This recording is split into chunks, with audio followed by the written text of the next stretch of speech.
When it comes to Arsenal Football Club, they're usually very stingy, but in this case, they're throwing it out like they're James Harden in a strip club in Houston. £65 million sterling for Kai Havertz, and it looks like the deal is close to being completed. Chelsea sold 5 players this morning. 5 players have got there. Here we go from Fabrizio Romano. One of them's confirmed in N'Golo Kante. The other 4 are literally going to make your mouth water in the sense that we've got money coming in left, right and centre. I thought we were going to have FFP troubles. Everyone told me the club's going to get liquidated. We're not going to be able to do anything before the June 30th. A deadline that people most probably made up in their own head, because any reputable journalist is saying, yes, there is a minor deadline, but Chelsea are in no danger. We'll break it down. We'll talk about it. Finally, we've got Christopher Nkunku announced, and more importantly, we've got the schedule for pre-season. When is Poch starting? When is pre-season starting? And he's already put his foot down and told them 2 weeks extra training in advance. Let's get into it. Welcome to the Kavkas View. I'm back at home. I'm back at home. I miss the Dominican. I miss the sun. I miss my balcony there. I miss the buffet. Yes, I put on like 3 kilos in the space of 3 weeks. I've really enjoyed myself out there. Alcohol and food every single day. Enjoying myself. But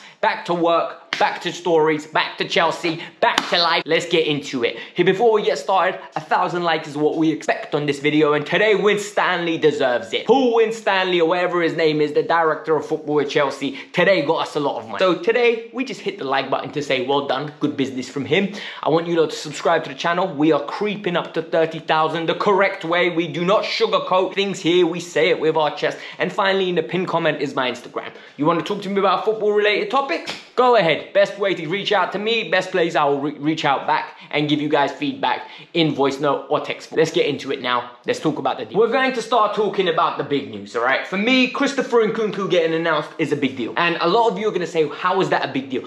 The big deal is he's the future of the club. Whether you like it or not, whether you rate him or not, Christopher Nkunku's here and he's here to stay. 55 million euros for an individual that is in the France squad. And before his injury, there were rumours that he could potentially be a starter for that team alongside Kylian Mbappe, Antoine Griezmann on the right-hand side instead of Kingsley Coman. Now, we need to talk about what happened. Chelsea announced him, hoopla, everyone's happy, you know the deal. The guy said he's super happy to be here, and more importantly, he loved how much effort Chelsea made in going to get him, the fact that they went early, and the fact that they literally did whatever they could to close the deal. For me, this is exciting. There's nothing else that needs to be added apart from what happens now and what's going on. Well, pre-season's announced. We've got the schedule for pre-season. Mauricio Pochettino, it starts on the 1st of July. He officially starts on the 1st of July. He is holding a team meeting on the 3rd of July. Team meeting with all of his staff to introduce himself, to basically say, this is my team. These are the guys that work with me at PSG. These are the guys that work with me at Spurs. We're all coming in. We're all going to be working here. We've got one goal, one objective. Pochettino decided that we're going to have 2 weeks before we go to America of fitness training. These bums are going to have to get rid of their holiday weight. No buffets for them, no alcohol beverages for them. They're going to be running, they're going to be working on tactics, and they're going to be doing whatever it takes to ensure we don't finish 12th again. I like that.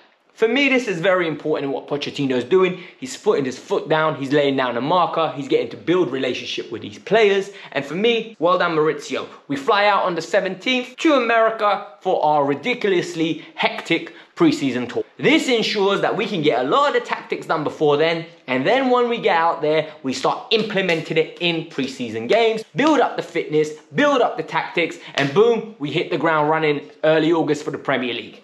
Now let's get into the transfer room. So when it comes down to the transfer rumors, we're starting with the biggest one. And the biggest one is Kai Havertz, without a doubt. We've been talking about this deal for a while now. I've been saying Chelsea wants 75 million euros. That is 68 million pounds. And now Chelsea have all but agreed, according to Ornstein, 65 million pounds sterling from Arsenal for Kai Havertz. How do I feel about this? For me, I'm not. Guys, I've told you lot on many occasions, I think Kai Havertz is class.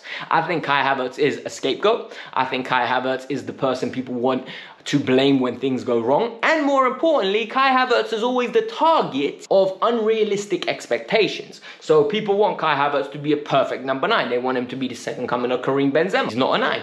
People want him to be an amazing winger. He's not a winger. People want him to be an amazing 8. He's not an 8. He's a 10. Look, he's a shadow striker 10. He plays in behind a target man. He plays in behind an individual that's the focal point. He makes late runs into the box. He'll get you goals. He'll get you 12 to 15. Very good for someone that starts 34 games in the Premier League. Nothing special, but at the same time, not as terrible as everyone makes him out to seem. Why am I annoyed? I'm annoyed because we're selling to our rivals again. Yes, we're getting a great fee, but I don't think he's the player we should have been replacing. Personally, I would have loved to keep him. I would have loved to see how him and Nkunku would have worked together.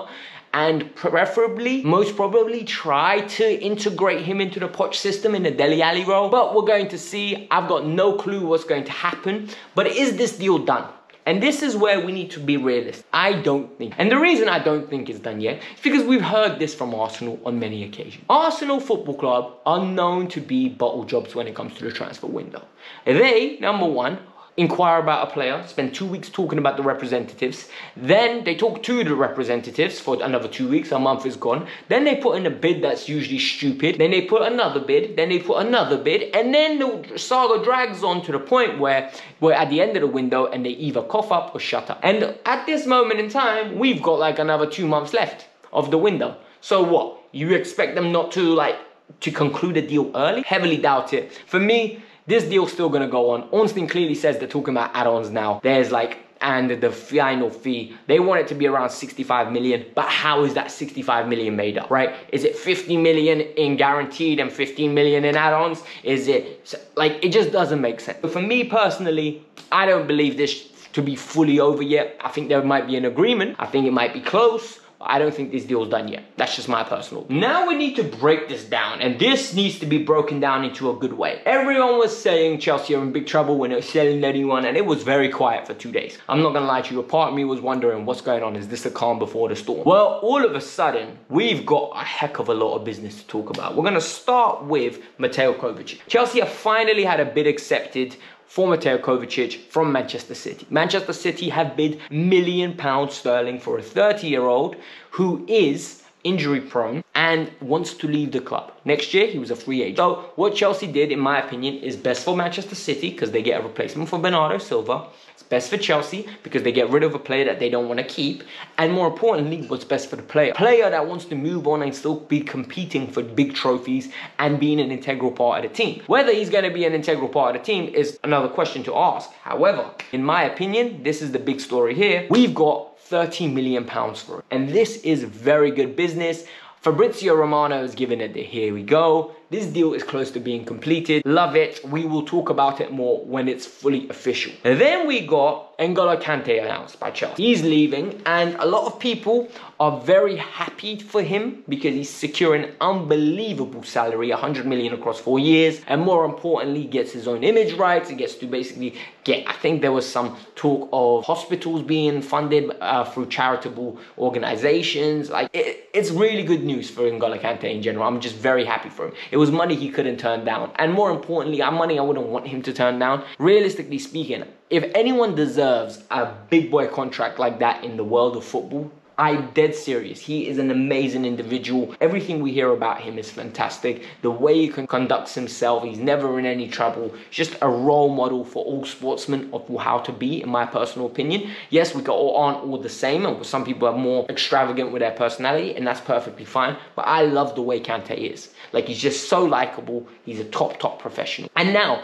he's moving over. It's a free transfer. A little bit annoying that we don't get any money for him, and it's a little bit annoying that we didn't get to say a goodbye for him. However, it happens. This is very good. We need to give him a nice clap because we didn't have a goodbye farewell scene. Overall, N'Golo's moving on. I'm happy with that as well. We've got replacements already, in my opinion, with Santos coming in. Santos needs to be in the squad next year. We've got Carney Chukwuemeka. Hopefully we go get a Saicedo and a Lavia, and all of a sudden our midfield's done. That's just my personal opinion. I don't know what you guys think. Then the 3 Saudi guys. The guys that are going to Saudi Arabia that have caused all this turmoil where people are saying there's a conspiracy, we're cooking the books. People even had the audacity, and listen to this, they had the audacity to complain that Wolves and Chelsea are cooking the books for favourable inflated fees. When I tell you what these fees are, you are going to laugh and you are going to say, where is this nonsense coming from? Whilst Neves' fee might be inflated, I don't care. The Chelsea fees are far from. Koulibaly is going to El Nazir. Koulibaly is going, no, I think El Hilal, sorry. He's going to El Hilal for 20 million euros. This deal is a here we go from Fabrizio Romano. It has been verbally agreed. He said it's a matter of reviewing the contracts now and signing on the dotted line. Hakim Ziyech has gone to the team as well for 8 million euros. He's gone to El Nazir, the one that Cristiano Ronaldo's at. And this deal is as once again, and here we go. And finally, Edu Mendy. Mendy has got an here we go as well. He's going to Saudi Arabia. The fee is undisclosed. We don't know yet, but I can't think it's going to be more than 15 million euros. So all in all, Chelsea in one evening or one afternoon have just announced roughly 140 million euros just on their books, and people have made a whole panic. People have been talking a lot of rubbish about how we're going to be in trouble and this is a mess and we don't know what we're doing. But the reality is we're just going to be selling more players now. If you think about the players that are still on the book, we still have Christian Pulisic on the book, we still have Mason Mount, Conor Gallagher. There are other players like Ian Maatsen that potentially could go that would demand the fee. There are so many players that we still have on the books that could be leaving. Azpilicueta's linked with Bayern Munich. There are players that we could be getting rid of. And the reality is people don't like it because they're jealous. And that's what it is. You are all jealous of Chelsea Football Club. You're jealous that our owners care. You're jealous that our owners have a network. You're jealous that our owners are invested enough into the club to find the loopholes to get us out of situations that we get stuck into. And more importantly, to help us improve. In the long term, I would like us to only spend money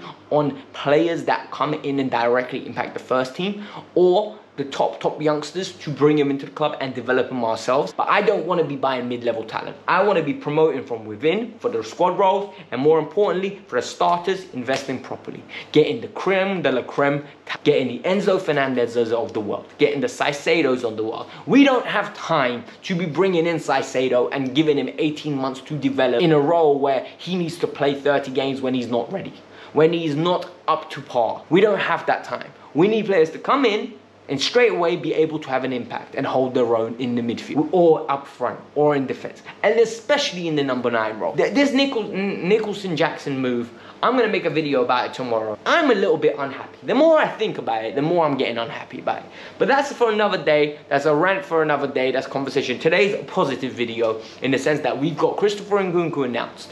We've got 5 players that are leaving the club in very positive way. Kovacic to Manchester City, 4 players to Saudi Arabia in Kante, Koulibaly, Ziyech and Mendy. Here we goes, and 1 confirmation.